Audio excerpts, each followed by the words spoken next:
Այսպես Հայաստանի արտաքին հետախուզական ծառայության ամենամյա 2026 թվականի զեկույցի մասին։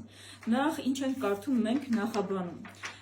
Ուրեմն, հարց կարող է առաջանալ, ինչով ենք մենք տարբերվում այլ երկրների ծառայություններից կամ ինչով ենք մենք բացառիկ։ Ծառայությունում մենք կարծում ենք, որ այդ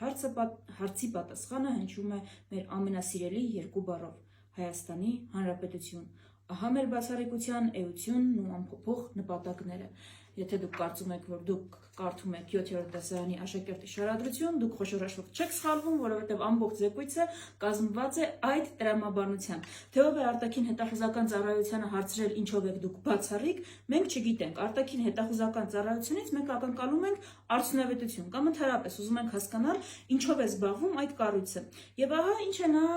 ասում իր 2026 թվականի զեկույցում։ Իրականում աբսուրդի ժանրից է, փորձենք հասկանալ։ Ուրեմն, ավետում է, որ եկել է խաղաղության դարաշրջան և ցածր է գնահատում Հայաստանի վրա հարձակման ռիսկը։ Ով չուրախանա այս լուրից, բայց միևնույն ժամանակ երկրորդ կետով հայտարարում է. Ադրբեջանի կողմից առաջ մղվող այսպես կոչված Արևմտյան Ադրբեջանի և արևմտյան ադրբեջանցիների վերադարձի խոսույթն ու գործողություններն առաջացնում են ռիսկեր։ Ու զեկույցի մեջ Քրիստինե Գրիգորյանի ղեկավարած կառույցը ինքը բերում է այս դիագրամների օրինակը։ Ինչ դիագրամ է սա։ Ուրեմն արտաքին հետախուզական ծառայության զեկույցը փաստում է, որ 2025 թվականի օգոստոսի 8-ից հետո Ադրբեջանի պետական հովանավորությամբ, այդ թվում նաև ԶԼՄ-ներում ոչ թե պակասել, այլ ավելացել են արևմտյան Ադրբեջանի մասին հոդվածները և լուրերը շուրջ 30%-ով։ Սա ընդդիմադիրները չեն ասում, սա ասում է արտաքին հետախուզական ծառայությունը։ Հիշեցնեմ, որ արևմտյան Ադրբեջան կոնցեպտը Հայաստանը զավթելու մասին կոնցեպտն է, բայց սրանով էլ չի ավարտվում պատկերը։ Արտաքին հետախուզական ծառայությունը մեզ ներկայացնում է նաև Ադրբեջանի զինման գրաֆիկը, այս գրաֆիկը նույնպես, և ցույց է տալիս, որ ամեն տարի Ադրբեջանի ռազմական բյուջեն աճում է։ Հետաքրքիր է, թե ում դեմ պատերազմի է պատրաստվում Ադրբեջանը՝ Թուրքիայի, Իրանի, Ռուսաստանի, թե ամեն դեպքում Հայաստանի։ Այսպիսով, այս 26 էջանոց զեկույցում ներկայացվում են տարածաշրջանի փոթորկուն իրավիճակը,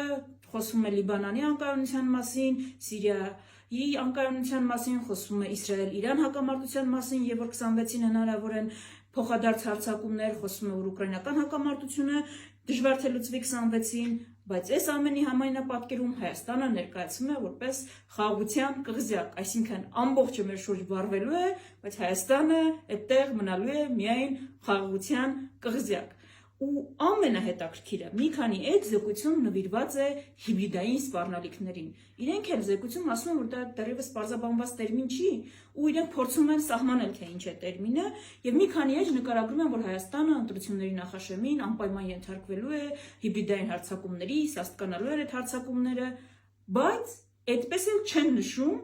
չեմ հասկանում կաշկանդումը որն է, թե որ պետության, որ ուժի կողմից է այդ սպառնալիքները։ Սիրելիներս, եթե դուք գնահատել եք, որ Ռուսաստանի կողմից կա հիբրիդային սպառնալիք, խնդրում եմ համարձակություն ունեցեք ու նշեք այդ պետության անվանումը, թե չէ մի քիչ անորոշ է դառնում, թե որտեղից Հայաստանը ունի հիբրիդային սպառնալիքներ, որոնց պետք է դիմակայել, եւ ամբողջ զեկույցում չկա որևէ բառ Թուրքիայի մասին։ Փաստորեն, ըստ մեր արտաքին հետախուզական ծառայության զեկույցի, Հայաստանում անորոշ սպառնալիքներ կա Հայաստանի նկատմամբ, ինչ որ մութ ուժային կենտրոնի կողմից հիբրիդային սպառնալիքների տեսքով, իսկ այ Թուրքիայից սպառնալիք մենք չունենք, եւ Ադրբեջանից, ում ռազմական բյուջեն ավելանում է, եւ ով պետական մակարդակով քարոզում է արևմտյան Ադրբեջան ծրագիրը եւ Հայաստանի զավթողական ծրագիրը, փաստորեն մենք սպառնալիք չունենք։ Այսպիսի արտաքին հետախուզական ծառայության բացառիկ զեկույց, որ ելի եմ կրկնում, ավելի շատ հիշեցնում է աշակերտի շարադրություն։